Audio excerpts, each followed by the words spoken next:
FFA chapter, and I will be singing the national anthem. Oh, say, can you see by the dawn's early light what so proudly we hailed at the twilight's last gleaming, whose broad stripes and bright stars through the perilous fight o'er the ramparts we watched were so gallantly streaming, and the rocket's red glare, the bombs bursting in air, gave proof through the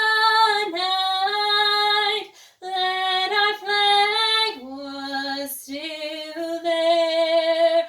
Oh, say, does that star-spangled banner yet wave o'er the land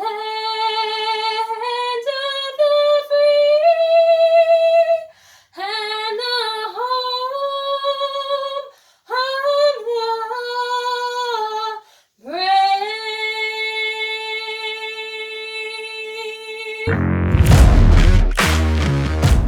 The convention hall will come to order. We are now holding the first general session of the 96th New York State FFA Convention. Madam Vice President, are all officers at their stations? I shall call the roll of officers and report back to you, Mr. President. The Sentinel. Stationed by the door. Your duties there? Through this door pass many friends of the FFA. It is my duty to see that the door is open to our friends at all times and that they are welcome. I care for the meeting room and paraphernalia. I strive to keep the meeting room comfortable and assist the President in maintaining order. The Reporter. Stationed by the flag. Why by the flag? As the flag covers the United States of America, so I strive to inform the people that every man, woman, and child may know that the FFA is a national organization that reaches from the state of Alaska to the Virgin Islands and from the state of Maine to Hawaii. The Treasurer. Stationed by the emblem of Washington. Your duties there? I keep a record of receipts and disbursements just as Washington kept his farm accounts, carefully and accurately. I encourage thrift among the members and strive to build up our financial standing through savings and investments. George Washington was better able to serve his country because he was financially independent. The Secretary. Stationed by the ear of corn. Your duties there? I keep an accurate record of all meetings and corresponds with other secretaries wherever corn is grown and FFA members meet. The Advisor. Here by the owl. Why by the owl? The owl is a time-honored emblem of knowledge and wisdom. Being older than the rest of you, I'm asked to advise you from time to time as the need arises.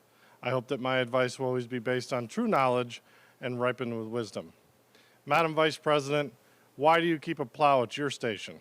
The plow is a symbol of labor and tillage of the soil. Without labor, neither knowledge nor wisdom can accomplish much. My duties require me to assist at all times in directing the work of our organization. I preside over meetings in the absence of our president, whose place is beneath the rising sun. Why is the president so stationed? The rising sun is a token of a new era in agriculture. If we will follow the leadership of our president, we shall be led out of the darkness of selfishness and into the glorious sunlight of brotherhood and cooperation.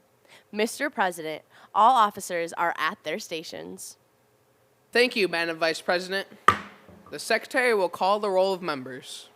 There are 2,006 members and guests in attendance, Mr. President. Thank you, Madam Secretary. FFA members, why are we here? To practice brotherhood, honor agricultural opportunities and responsibilities, and develop those qualities of leadership which an FFA member should possess. May we accomplish our purposes. I now declare this, the 96th New York State FFA Convention, duly open for the transaction of business or attention to any matters which may properly be presented. As the winner of the 1970 Nobel Peace Prize and the founder of the World Food Prize, Norman Borlaug was a true visionary for what a hungerless world could look like, and became known as the father of agriculture.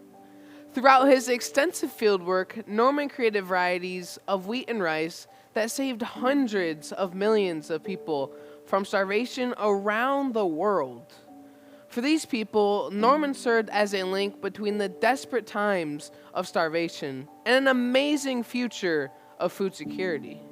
Just as Norman was a visionary in a time of struggles for so many people, we must also be the visionaries in this time of need.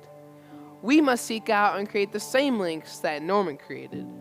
We must be the link for those people struggling in this challenging situation and let them know that we are here for them. We must be the link. Throughout my FFA journey, I have met people from all paths of life, each having a different story of why they love FFA. During my district president year, I met Rachel Harris at 212-360 when I decided to sit at her table. I noticed she had a computer in front of her, which was a bit unusual seeing that the rest of us had pen and paper. I quickly learned that Rachel was blind, but this didn't hold her back. She didn't waste any time forging a connection between us, trying to find a link. Rachel explained that she played piano and participated in outside activities like snowshoeing and skiing. I was in awe. I love to ski and I know the struggle of the sport. So naturally, hearing that she loved to ski left me speechless. Rachel is one of those people who does not let a challenge or a bump in the road hold her back. She is strong, empowering, determined, and most importantly, she is a link. She not only breaks down barriers, but she creates her own links to the future she wants. Imagine sitting in class and listening to the teacher begin to talk. She's talking about geography, history, or maybe even agriculture. Then suddenly you hear some shots firing outside, followed by some yelling. 2 loud booms echo throughout your school. For a second, everyone is frozen in fear. As you look out the window, you see young men running in full combat gear with automatic weapons slung over their shoulders. This doesn't faze you or your classmates. In fact, this is a common occurrence in your Palestinian school. For Hanan al-Harub, violence was all too familiar for her and for her family. Her children witnessed a shooting, which really affected their mental health as well as their academics. She was influenced by her experiences with having her own family experience these violences on a daily, and also with having been a refugee as a youth to help children affected by violence in Palestine. Hanan began to focus on elementary education and worked with younger students to help them understand that the violence around them doesn't define them. Just like these students, we will not let our circumstances define us, but rather let them fuel our fire to succeed. These students had to work so hard in order to get the education due to the environment which they were learning in, and what was happening around them at home. Just like us, the circumstances surrounding their educations aren't ideal for learning. But like Hanan's students, we needed to become inspired and focus not on our hardships, but on our educations. Hanan al-Harub was the link for so many students and inspired them to rise above the circumstances and become the best versions of themselves. Imagine writing a memoir, establishing a foundation, or reading a children's book about the most influential moments of your life. Until 1969, there were Jim Crow laws in place that prevented black and white students from going to school together. At the age of 6, Ruby Bridges became the first black child to desegregate an all-white school.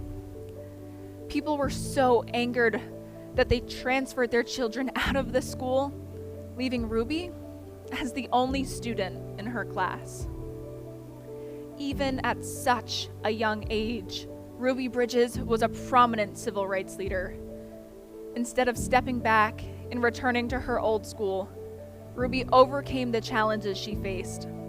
She knew what had to be done, and she did what it took to make it possible. Over the years, we have overcome so much adversity. Although we are not without our problems, we are constantly growing and moving forward in our quest towards absolute acceptance. Women, members of the LGBTQ community, and people of color have more rights than ever before, but there is still progress to be made. We are a part of a society that is working towards embracing differences with open arms. And there is still so far to go, but together, change is possible. We must be the link between the past and the present so we can create a better future. We will not be a generation that runs from differences, but a generation that celebrates them. A year has gone by since the initial lockdown was instituted for the state of New York. Schools were closed and hospitals became flooded with patients. Our essential healthcare workers were pushed to the limits because of how quickly the virus was spreading. In New York City, a recently opened up hospital center, Kimmel Pavilion, has many nurses filled with concern. Gabrielle Barchet is a senior staff nurse. She says, "There are days where you feel great and ready to conquer the world, and there are days where you break down and feel really vulnerable." Just like Gabrielle, 74 million healthcare workers are running on empty. However, this does not stop them from being the link between fellow coworkers, patients, and family. Working alongside each other motivates and lifts their spirits when days can get difficult or stressed. Their service continues to be extended, and working together helps them get through each day. A big thank you to all essential healthcare workers for being the link, not only for each other, but for the rest of us as we get through this pandemic. We appreciate all you have done for us. Every summer, I spend countless hours a week in the seat of a tractor merging hay. While I sit in the air-conditioned cab, listening to the radio and the hum of the merger's belts for hours, I wish I was somewhere else. I wish I was sitting in the hot sun with no music, listening to the clickety-clack of the hay rake that I'm towing behind my 1950 Farmall H. Sure, the seat is uncomfortable, it's really not all that powerful, and it of course doesn't have power steering. But that doesn't matter. Every time I climb up on that old tractor, I am instantly connected with the past. A simpler time when the newest technology was rubber tires instead of steel wheels. Back then, the farmers were adapting to using a tractor instead of a horse. Now, farmers are adapting to using things like GPS, precision agriculture, and drone technology. Just like the technology we use on the farm, FFA has changed as well. Think about it. FFA was started by a small group of rural farm boys, and now we boast over 760,000 members from all 50 states and 2 U.S. territories.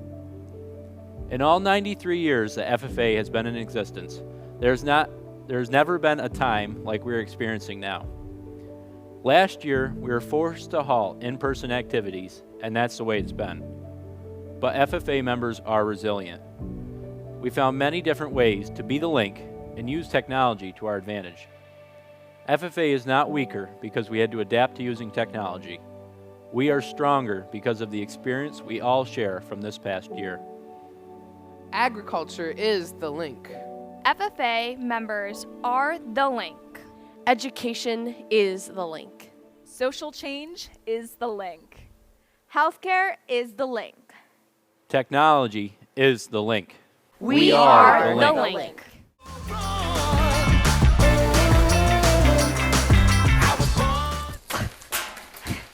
It's crazy that that chain just broke. I know, you wouldn't think something so strong would fail. One of these links must have been more stressed than the rest of them. What do you mean by that? Well, I don't know about you, but when I get stressed out, I don't do my best work. I could be stressed about school, sports, or even FFA. All I know is that if I struggle when I'm stressed, then the chain must too. So this really has to do with taking care of yourself. We need to learn how to give and when to take. And we need to pay attention to how much stress we can handle, or we may fall apart like the chain. Exactly. We need to listen to our own individual needs and even the needs of others to be the most successful in life. But even then, we may face trouble and failure. Well, failure is a part of life. It's something we must accept. Through failure, we grow, not only as a person, but as a leader. That's a really great way to put it. Our tug of war chain breaking was just a reminder that failure can happen when we least expect it, but it doesn't have to hold us back from achieving greatness. FFA members always do their best during competitions, but I bet they get pretty stressed. I definitely get stressed when I'm competing. Well, the whole team is made up of really strong links. Teammates support each other so they can do their best no matter what. Speaking of competitions, I cannot wait to see all of our CDE and LDE results. That reminds me, we are so excited to be kicking off Virtual State Convention. This will be one of the best conventions yet.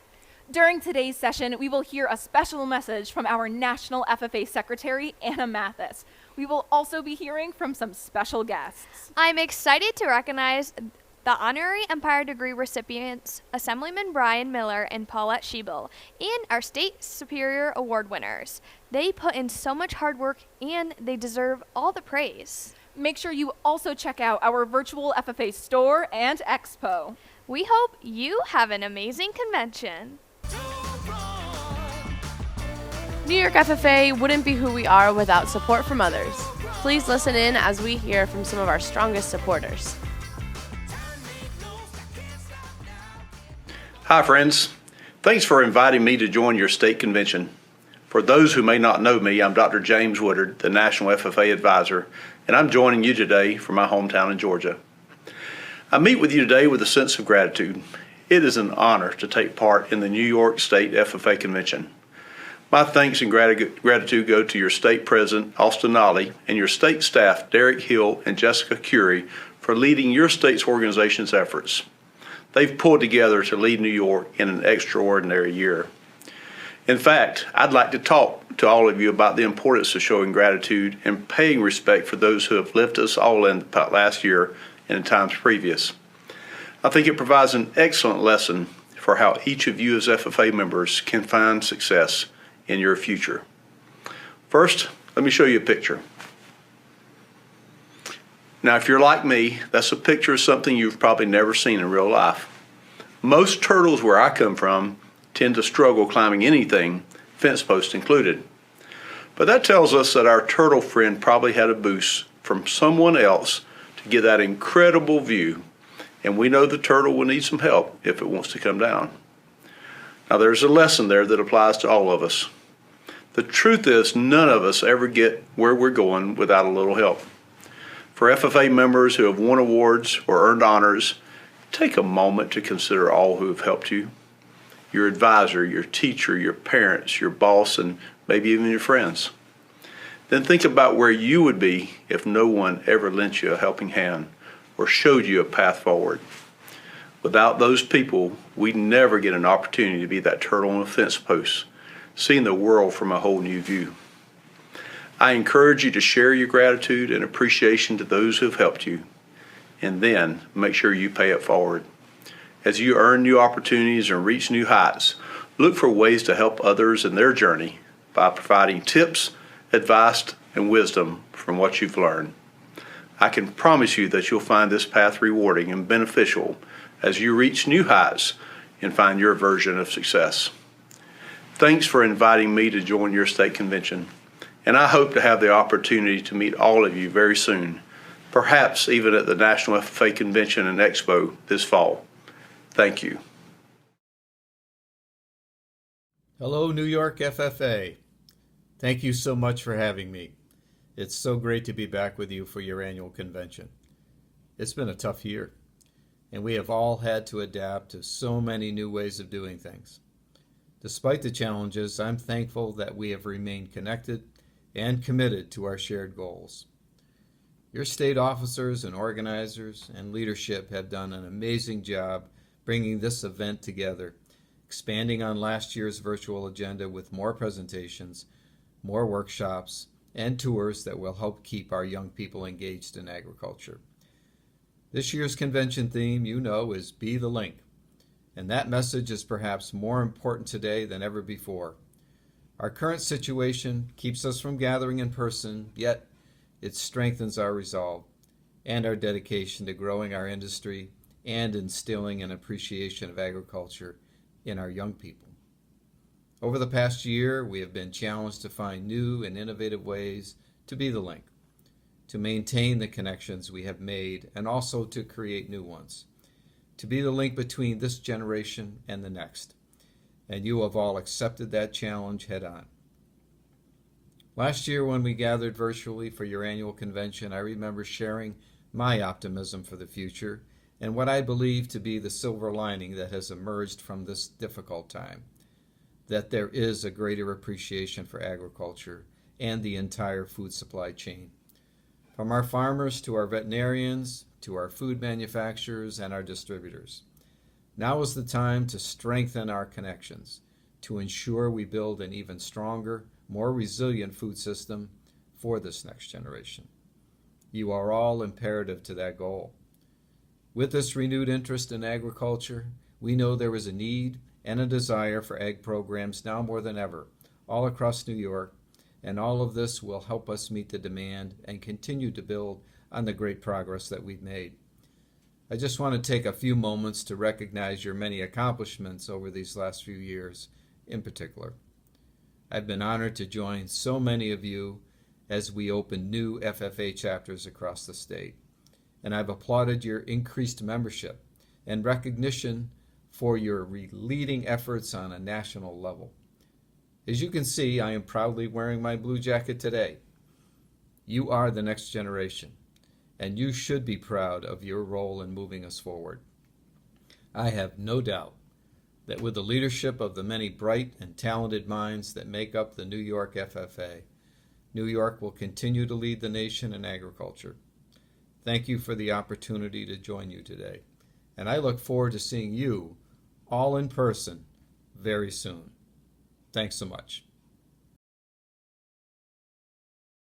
Hello, future farmers of America. I am Assemblymember Stephanie Zinnerman from the 56th District in Brooklyn, representing the communities of Bedford-Stuyvesant and Crown Heights in downstate. Thank you for inviting me to participate in this year's virtual state convention. As a member of the New York State Assembly Committee on Agriculture, I'm excited to work with Chair Lopardo and with each of you to amplify the vital role agriculture plays in ensuring the health and well-being of our state's residents and economy. Your convention is a great way to help spread the word about the great opportunities available for young people in the agriculture industry. State Convention 2021 is an opportunity for you to learn and to test your knowledge and skills. Your participation also demonstrates that even when times are rough, we can recover because we are New York tough. I know each of you worked very hard to be here today, so I want to wish you congratulations for being good stewards. I want to give a special shout out to Hannah Rose for teaching me about FFA and for her leadership in putting together this week's events. You are all proof that agricultural roots in our state will continue to bear fruit. So thank you for being the link to our future. Now let's go have some fun and show them how it's done. Hi there, everyone. This is Assemblyman Chris Tagg, and I approve this very important message. I heard that you guys made it to states, and I wanted to send you a video letting you know what a great job you guys have done this year. As a former FFA member myself, I can't imagine how hard this last year has been on you guys, without county fairs and with everything being run differently when it comes to competing. But I am incredibly proud to see that you have persisted in spite of the challenges you faced. Now, moving on to states. You guys really pushed through. I have been able to see some of the work you guys have done, and I am very, very impressed. You guys have done an amazing job continuing to work hard and persevere in these very uncertain times, and your passion and dedication really show in your work. I am looking forward to seeing you succeed at States and do us all here at home proud. It is young people like you who are going to be the future of our communities, and the skills you develop with the FFA will help you on whatever path you take down the road. I know because they have helped me. Ag education is valuable in every aspect of life, from the work ethic you build, to the business and people skills you learn, to all the specific knowledge you gain in relation to specific areas of study. What you take from FFA will bring you to a better future, armed with skills, knowledge, and a mindset that will put you above your peers. You are the future leaders of agriculture in New York State. You are who will keep our friends and neighbors fed and healthy, because folks, with no farms, we have no food. With that said, I look forward to seeing you all take New York agriculture to new heights as we adapt to challenges ahead while making the most of the opportunities the future holds. It's an honor to get to speak to you as you prepare to take on the best and brightest young agriculture professionals in our state. I want to congratulate all of you again on completing a year with adversity, but also packed with some great accomplishments. Keep up the good work, showing everyone what the FFA is all about. Learning, having fun, and developing our skills along the way. God bless each and every one of you. God bless America, and God bless our farms.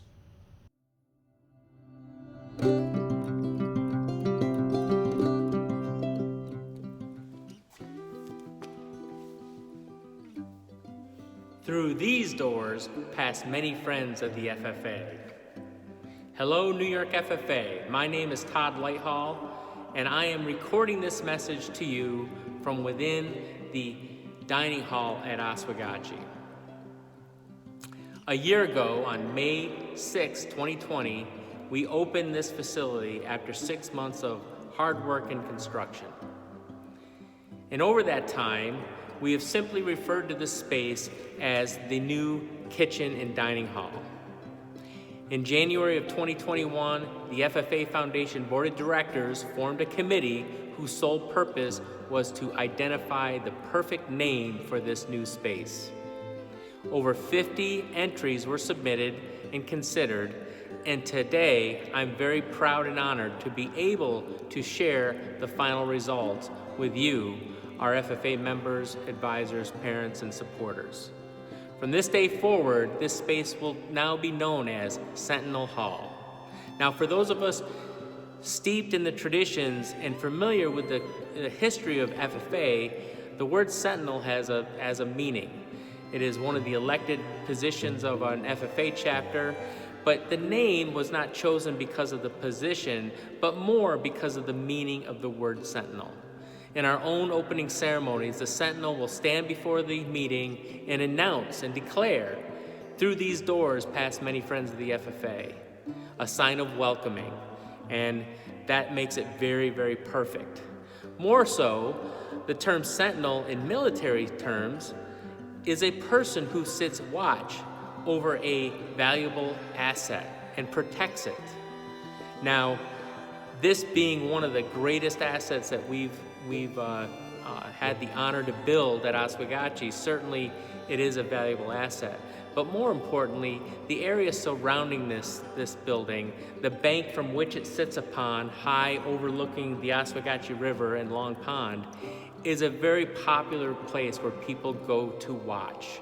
They go to watch campers play in the pond. They go to watch wildlife go by, loons, ducks, otters. They go to reflect. They reflect on their lives. They reflect on the challenges. They reflect on joys. They reflect on the things that bring them peace. Overall, it is a wonderful place just to sit and watch. Watch what happens. Watch what transforms and watch what becomes inspiration. So in the term Sentinel Hall, we have the perfect name to describe not just a building, but a space at Oswegatchie.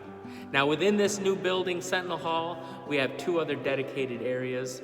One is the kitchen, being honored and named for Victoria L. Penny Gregory, 43-year teacher at Afton Central School, former board member of the FFA Foundation and chairperson of the FFA Foundation, but probably her greatest honor was being recognized as the first female FFA member to be a camper at Oswegatchie. She's been a longtime supporter and dear friend, not just to me personally, but to all FFA members. And I don't think Oswegatchie would be the same if it had not been for her hand in doing so many things for us. The second space is the FFA Chapter Hall, which is being named in memory of dear friends Alfred and Joan Chapin. Al was a longtime teacher at New Berlin. His wife also was a teacher, Joan, but more importantly, they were lifelong lovers and supporters of Oswegatchie as well, and they've made tremendous impacts.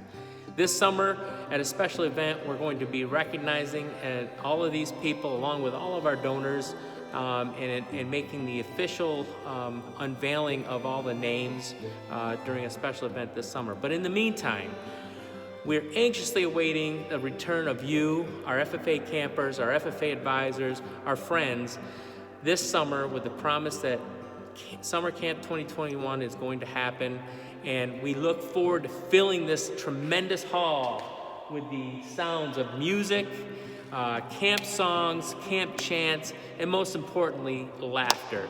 That's the one thing that we miss most of all. I've always said, Oswegatchie magic happens because of people, and it's you, the people, we long to get back here and can't wait to have you here so you can take in all the beauty of this building and take tremendous pride in your hand that you had in making it happen.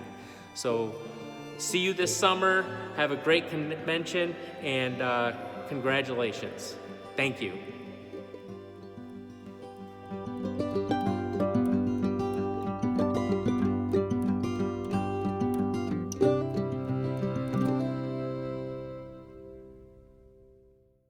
Hello, New York FFA. Thank you so much for allowing me to virtually celebrate with you during convention. But I'd ask that you let me take you back to one of my favorite places of all time, Northwest Arkansas. It was a crisp autumn day in Northwest Arkansas, right where the leaves are on the cusp of changing and you can smell the autumn coolness in the air, almost as strongly as the scent of roasted marshmallows and desperation from college kids trying to raise their GPA. It was a typical day last October when I had a lot of stuff on my plate. I was running for National FFA office, I was in 17 hours of college courses, I was in clubs and organizations and trying to be a student and a friend in the middle of a pandemic, which as we all know is tough. It was so easy to think about what I had going on in my life, but that's where I think we get it wrong.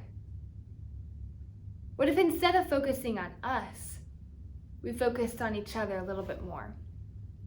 It was at this time in my life when a mentor presented the following idea, a 30-day challenge. 30 days of stepping outside my comfort zone, changing my perspective, and learning to love others a little bit more. The ideas were super simple. Try crazy food at a restaurant, sing loudly as I walk down the street, intentionally get lost. And for a girl who can easily get lost with a GPS, that one wasn't tough. But on this particular day, I had a lot of stuff going on and I wasn't looking for a silly little task to add to my plate. But the next challenge was to send flowers to someone I hadn't talked to in a while. And at first I was taken back, right? Like, flowers send a message, y'all. And I was not about to send flowers to the wrong person for them to get the wrong idea between us. So instead I sent flowers to a little lady from my church, Miss Betty. Don't let the little fool y'all though, because Miss Betty may be knocking on 90 years old of age, but she can put a grown man into his place with one look. So I rushed through the order, I sent flowers to Miss Betty, who's always loving for me and caring for me, and I closed my laptop. The best feeling. But a few days later, my mom got a pretty startling call from Miss Betty, and here's what she had to say. Miss Betty called up my mama and said, "Dawn Mathis, your daughter made a mistake." That's right. This wasn't a special occasion, but she sent flowers to my door. Like, is she feeling okay? Like, she had to have made a mistake. And at first I was pretty shocked. I was like, come on, Miss Betty, I was just trying to do something nice. But she was right. It wasn't a special occasion. And so how had I been showing up for Miss Betty up until that point?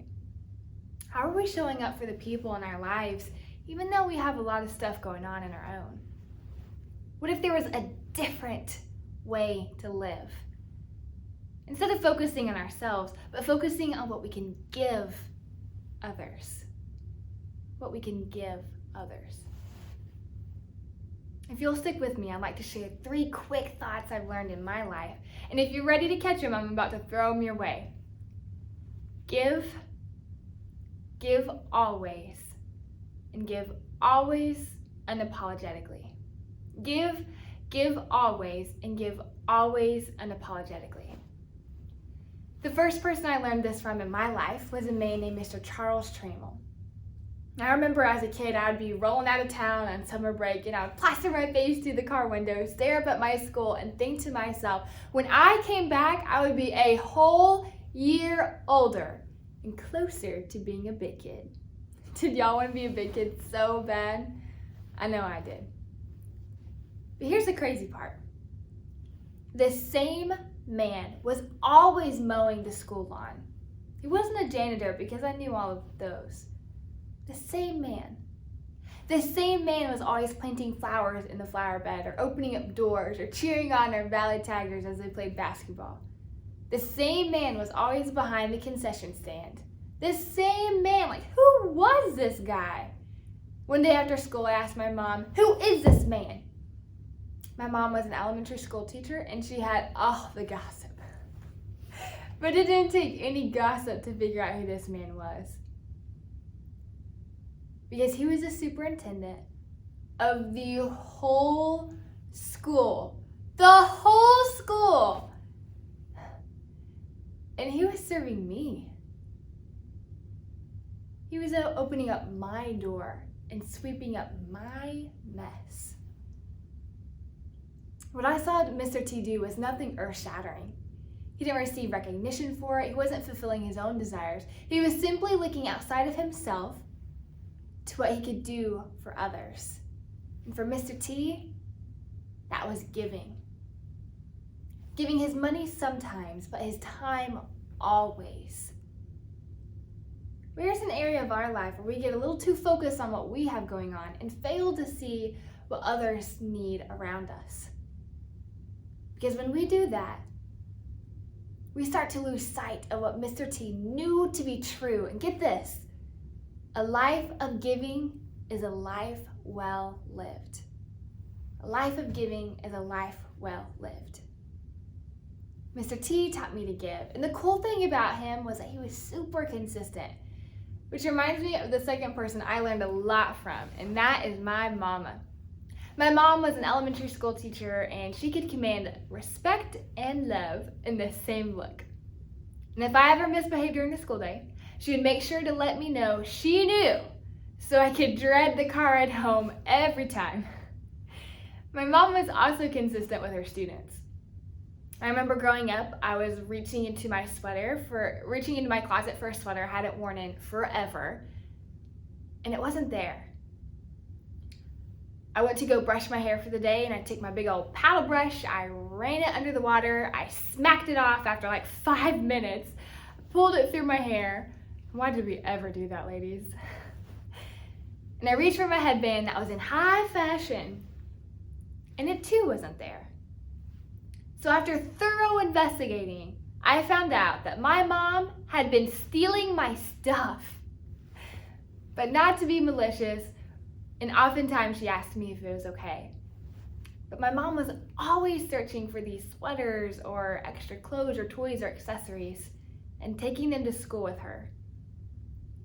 For the students who showed up with clothes that were 3 sizes too small. She was collecting these accessories and teaching little girls how to brush their hair because they hadn't been taught, through no fault of their own. My mom realized that these students couldn't change their situation and that she couldn't do much either, but she was always ready to give where she could.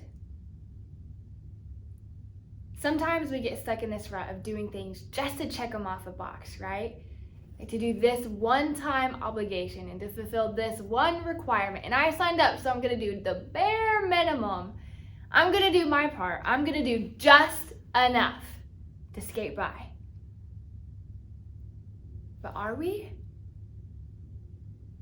Because what if we think we're doing enough, only to find in our own lives, our own Miss Bettys, who are shocked when we do a simple act of kindness? You know, that 9-year-old woman who's so feisty and sassy broke down crying on that phone call with my mom. Crying because she didn't realize why I should take time out of my busy schedule and love on her a little extra. That news really put me into my place, and I'd been journaling in my journal all the time throughout the 30-day challenge, and I kept it up on that particular day. Here's what I said. Day 6 of the 30-day challenge. Today I sent flowers to Miss Betty.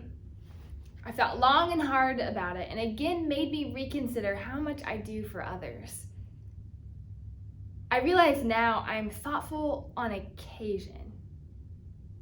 Love is more frequent, more open, and more generous than special occasions. It's the consistent decision to put your chaos on hold to do a small part in alleviating someone else's. We shouldn't give love sometimes, but always. You know, in FFA, we pride ourselves on being a service organization, right? Living to serve. And we are. But how frequent is our service, is our giving? Is it limited to Give FFA Day? Or a special activity, or a one-time stint with our community service organizations, or our youth groups, or our clubs, or our churches? Let's think back to the last time we gave. Maybe it was flowers or a phone call with no agenda. But when was the last time we gave twice in a row? 3 times? Mr. T taught me to give, but my mama taught me to give always. And here's the last cool thing about giving. Are you ready? What we have to give is all the world needs. Growing up, I heard a story about a woman who didn't have a lot. And in fact, people around her were just giving thousands and thousands of dollars out of their $1 million bank accounts. And all she had combined in the whole world was less than a US penny. Can you imagine that? But you know what? That's what she gave. And because it was everything she had in the whole world, it was worth more than everyone else's donations. You know, growing up in a super small community, I heard that story all the time because the people there didn't always have a lot, but what they did have, they gave with pride and dignity, unapologetically, and often in the form of a silent auction. If you have ever heard of a silent auction, I'll give you a quick rundown and a quick embarrassing story. So silent auctions have these just tables and tables and rows of different items as far as the eye can see. And often they have pieces of paper in front of them asking for a name and a price. Now I went to silent auctions all the time growing up, but I didn't really understand the rules at first. In my mind, it was like a guessing game, right? Like you put your name down and you guess how much an item is worth. And if you guess right, then you get to take it home. So that's what I did. So 5-year-old Anna took a look at like a 2.5-legged table and priced that puppy at about $25. So I wrote down my mama's name, $25. Now a young steer on the other hand, 5-year-old Anna had to put the biggest number she knew at the time, like $8,000, next to that, and that's what I priced it. But here's a quick tip, friends. Silent auctions aren't actually asking you to guess the price of an item. It's asking how much you're willing to pay for it, and that's what you have to do. So, sorry, Mom and Dad. But the other cool thing about silent auctions is that all of the items are donated. So that 2.5-legged table donated by an 8-year-old, it was accepted graciously because it's what they could give at the time. But a steer or a car, on the other hand, it was accepted just as graciously because it's what they could give. I'm pretty familiar with silent auctions because whenever I was an 8th grader, I hosted one for a family in our community who lost a loved one to cancer. But here's the craziest part. Fast forward 4 years later, so 4 years through all the catching the woes and the mannequin challenge and the what are those? Fast forward through all of that, forever leaving it in the past. There was another silent auction being hosted. But this time, it was for my family. It was for my mama, who is battling cancer. You know, during that time, our family wasn't looking for who gave the most. But instead, we felt the love of a community who came together to give unapologetically, with pride, dignity, because it's what they could give. You know, we all have such meaningful things to give. Maybe it's a talent. Maybe it's drawing someone a picture or playing music at a nursing home or tutoring someone in our FFA chapter. Maybe it's our time. Time spent less focused on us and more focused on what we can give others. It's not easy. I know it's not easy. When we have tons of things on our plate, or we're busy, or we're at our wits' end in quarantine, or we're giving everything we have on the basketball court, or the volleyball court, or in the show ring, or in the classroom, and we catch ourselves saying, I have nothing left to give. Or even worse, I have nothing left of worth to give. Because friends, let me tell you, that is a lie. I felt the power of a community who came together to give what they had unapologetically, and it was just enough. So if you're struggling to give small. Give really small. Because just like the woman who thought she was giving small, she gave big. Then give medium. Then start to gain momentum and give like you expect nothing in return. Because I promise it will return. It was returned to me when Mr. Chairwell swept up my mess. It was returned to me when I saw the difference my mom made in our students' lives. It was returned whenever I felt the love of a community who came together with power and solidarity to give unapologetically. You know, in FFA, we have a creed. In the last paragraph, it says that we believe we can exert an influence in our home and community. So are we? Because if so, what are you giving to solidify that influence? From 3 areas in my life, Mr. T, my mama, and my community, I learned the power of giving always unapologetically. You know, that 30-day challenge wasn't really a challenge. It was a pact. Because it's a challenge in honor of a lifetime to give always unapologetically. Who's with me? Thank you so much, New York FFA, and I hope you have an amazing rest of your state convention. The next individuals have helped so many people along their way and have created countless links throughout their life. Please help us in recognizing our honorary Empire degree recipients. Assemblyman Brian Miller is no stranger when it comes to supporting FFA, 4-H, and the agricultural industry here in New York State. Since his election in 2017, Assemblyman Miller has worked tirelessly to support struggling farmers and does all he can to ensure that the agricultural community is not forgotten. Although Assemblyman Miller supports the FFA statewide, the Delaware Academy FFA extends their gratitude for all that you do to support their chapter.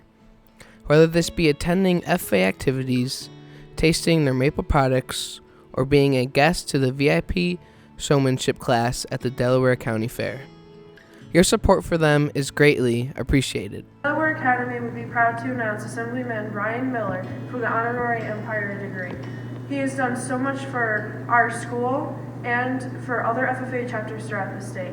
Just some of the small things that he's done for our school: has participated in VIP dairy showmanship, and he's also came down here for the tapping ceremony. We would really be honored if he got this because he was in the ICU for COVID and we had a big scare, and we're just glad that he's doing better so he can continue his support for FFA. As an apple orchard grower himself, it is clear that his passion for agriculture carries throughout the work he does in Albany and is truly appreciated by the FFA and agricultural community. On behalf of New York FFA, we want to extend a thank you and congratulations to Assemblyman Brian Miller on receiving his honorary Empire degree. Show me and I will forget. Teach me and I might remember, but get me involved and I will understand. A quote that was attributed to Benjamin Franklin, but is incredibly fitting to our next honorary degree recipient. Mrs. Paulette Schiebel was first introduced to the FFA organization through her nephew, and then later through her husband Keith, as he was an agricultural education teacher. Paulette truly is one to get involved when it comes to the New York FFA alumni. Having served as the president of the state FFA alumni and supporters, her work never stopped. Having grown the alumni chapter base from 3 to 27 chapters and receiving recognition of her accomplishments at the National FFA Convention and Expo speaks to how deserving Mrs. Schiebel is of this award. Whether Paulette and the alumni can be found sponsoring students to attend FFA events, coordinating a national convention bus trip, or working with the New York State maple producers, she had embodied what it meant to support students. Recently, Paulette was also elected to serve as the Eastern Region National FFA Alumni and Supporters Representative. And it is because of her involvement and care for students that we proudly give her this award. Paulette's dedication to all things FFA is evident not only by the various positions she's held, from the local FFA chapter to currently the New York State Alumni and Supporters President. She was nominated recently as the National FFA Alumni and Supporters Eastern Region Rep, but also by the way she speaks of her FFA family. You can feel the love and passion she has for them. Paulette strives to help build a stronger foundation to new alumni chapters and to help alleviate pressure from advisors. She's also makes them memorable adventures, to say the least, whether it be from the national convention trip to just helping a local chapter with a fundraising event. Paulette's many years of dedication is why I'm nominating her for an honorary Empire degree. I could continue to go on, but all that know her know how dedicated she is to FFA and all things ag education. It is a privilege to nominate Paulette Schiebel for honorary Empire degree. Paulette's dedication and enthusiasm for all things blue and gold is undeniable. Serving as state alumni president and now National Eastern Region alumni president, Paulette has grown the alumni in our area by leaps and bounds. Her dedication and enthusiasm is contagious. Her love to help others is evident in all the projects that she has spearheaded throughout the past years. Without Paulette Schiebel, New York State FFA alumni wouldn't be where it is today. On behalf of chapters across New York FFA, thank you, Mrs. Schiebel, for all that you do for us, and congratulations on receiving the honorary Empire degree. The following chapters have gone above and beyond this past year: Hamilton FFA, Penn Yan FFA, Pioneer FFA, Tri-Valley FFA, Tully FFA, and Whitman FFA. In order to receive the State Superior Award, each chapter has had to excel in growing leaders, building communities, and strengthening agriculture. To do this, chapters need to conduct one activity related to each quality standard in addition to meeting the minimum criteria outlined in the National Quality Chapter Award Standards. Some examples of these quality standards include personal growth, citizenship, stakeholder engagement, and agriculture literacy. The chapter will also be eligible to compete for their state's gold, silver, and bronze chapter awards. Congratulations to each of our State Superior Award winners.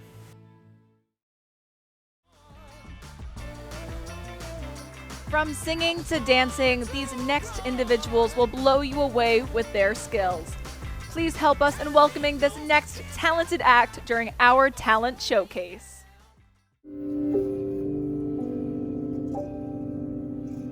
All I want is nothing more, to hear you knocking at my door. If I could see your face once more, I could die a happy man, I'm sure. When you said your last goodbye, I died a little bit inside, and I lay in tears in bed all night, alone without you by my side. If you love me, why'd you leave me? Take my body, take my body. All I want is, and all I need is to find somebody, find somebody like you.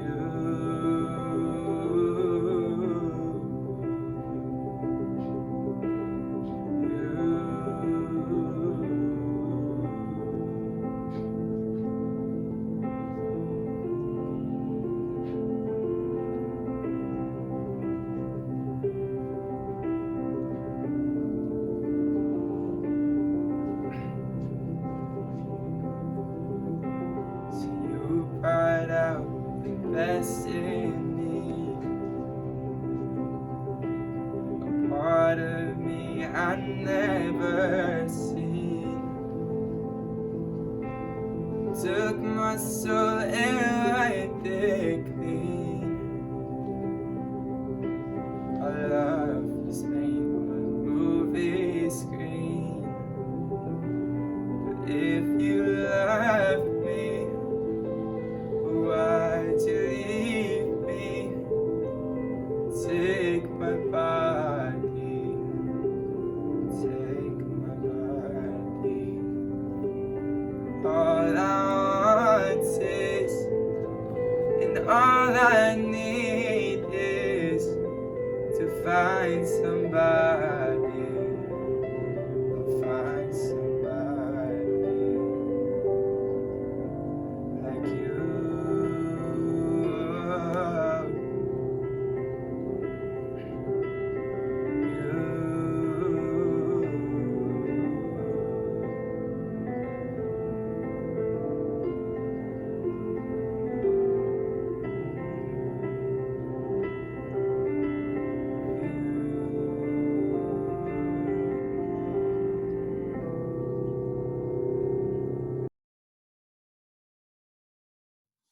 Hello, New York FFA. Thank you so much for participating in our virtual CDE and LDE competitions this year.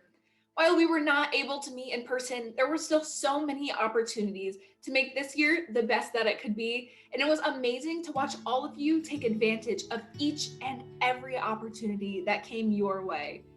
Now, without further ado, we will announce the results for the following competitions: Ag Communications, Junior Prepared Speaking, Senior Prepared Speaking, Maple Production, Marketing Plan, Scrapbook, and Secretary's Book.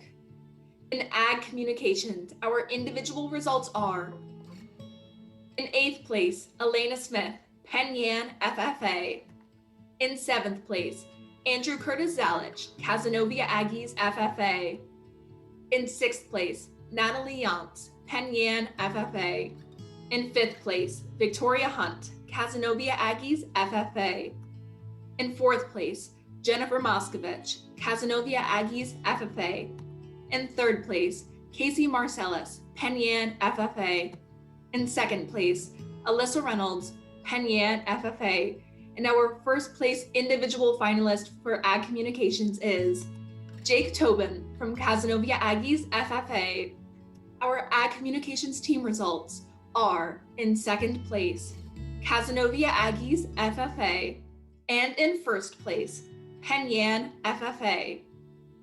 Thank you so much for your participation. Our results for Junior Prepared Speaking are: in 6th place, Maggie Winspear, Elba, FFA. In 5th place, Riley McCormick, Schuylerville, FFA. In 4th place, Madison Morehouse, Cuba Rushford, FFA. In 3rd place, Daphne Kronk, South Jefferson, FFA. 2nd place, Kaylee Heroth, Mohawk Valley, FFA. And our first place finalist in Junior Prepared Speaking is Hannah King, Schuylerville, FFA. Thank you so much for all of your hard work. Our results for Senior Prepared Speaking are: in 6th place, Courtney Tybee, Greenville, FFA. In 5th place, Amelia Brewer, Elba, FFA. In 4th place, Lauren Chuta, Greenwich, FFA. In 3rd place, Holly Neffergold, Springville, FFA. In 2nd place, Molly Adams, Vernon Verona Sherrill, FFA. And in 1st place, Hannah Lighthall, Beaver River, FFA. Thank you all so much for your participation. Our results for Maple are: in 10th place, Jeremy Van de Bogart, Delaware Academy, FFA. In 9th place, Eliana Terrence, Delaware Academy, FFA. In 8th place, Nick Parker, Schoharie Valley, FFA. In 7th place, Catherine Campbell, Greenwich, FFA. In 6th place, Garrett Decker, Delaware Academy, FFA. In 5th place, Kyle Hale, Canastota, FFA. In 4th place, Lindsay Wright, Delaware Academy, FFA. In 3rd place, Bennett Shinover, Mount Markham, FFA. In 2nd place, Dylan Skeel, DeRider, FFA. And our first place individual in Maple is Daniel Hathaway, DeRider, FFA. Our Maple team results are: in 3rd place, Fillmore, FFA. In 2nd place, Delaware Academy, FFA. And in 1st place, DeRider, FFA. Thank you all so much for your participation. Our marketing plan results are: in 1st place, Indian River, FFA. Thank you so much for your participation and good luck at Nationals. Our scrapbook results: in 1st place, Penn Yan, FFA. Thank you so much for your participation and good job. Our secretary portfolio results: in 1st place, Penn Yan, FFA. Thank you so much for your participation. Thank you all so much for participating in our virtual CDE and LDE competitions. For those of you who are advancing, good luck at Nationals.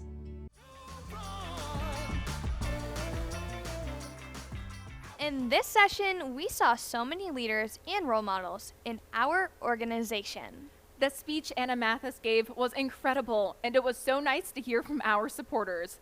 We also can't forget about the Secretary's Book, Reporter's Book, and Scrapbook results. So much hard work went into earning those awards.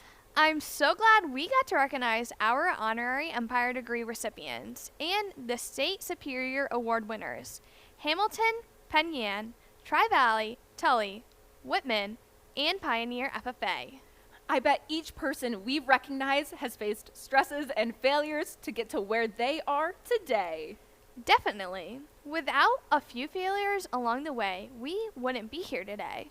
I know I wouldn't be here today without my experiences from my successes and failures. Exactly. While failure doesn't always feel good in the moment, it ultimately makes us stronger and better leaders. We have to remember that our successes are what make our failures worth it.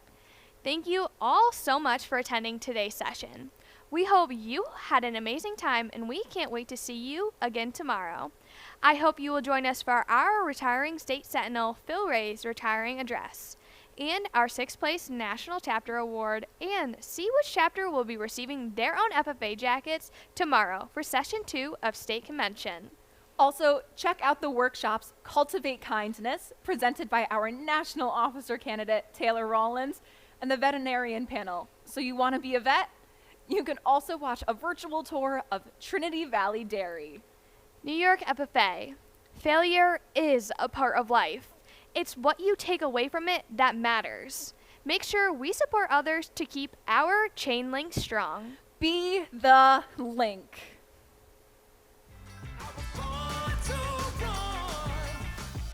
Madam Secretary, do you have a record of any further business which should now be transacted?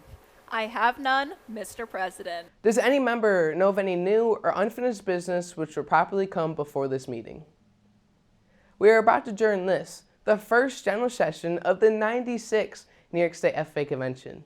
As we mingle with others, let's be diligent in labor, just in our dealings, courteous to everyone, and above all, honest and fair in the game of life. Fellow members and guests, please join me in salute to our flag. I pledge allegiance to the flag of the United States of America and to the republic for which it stands, one nation, under God, indivisible, liberty and justice for all. I now declare this meeting adjourned.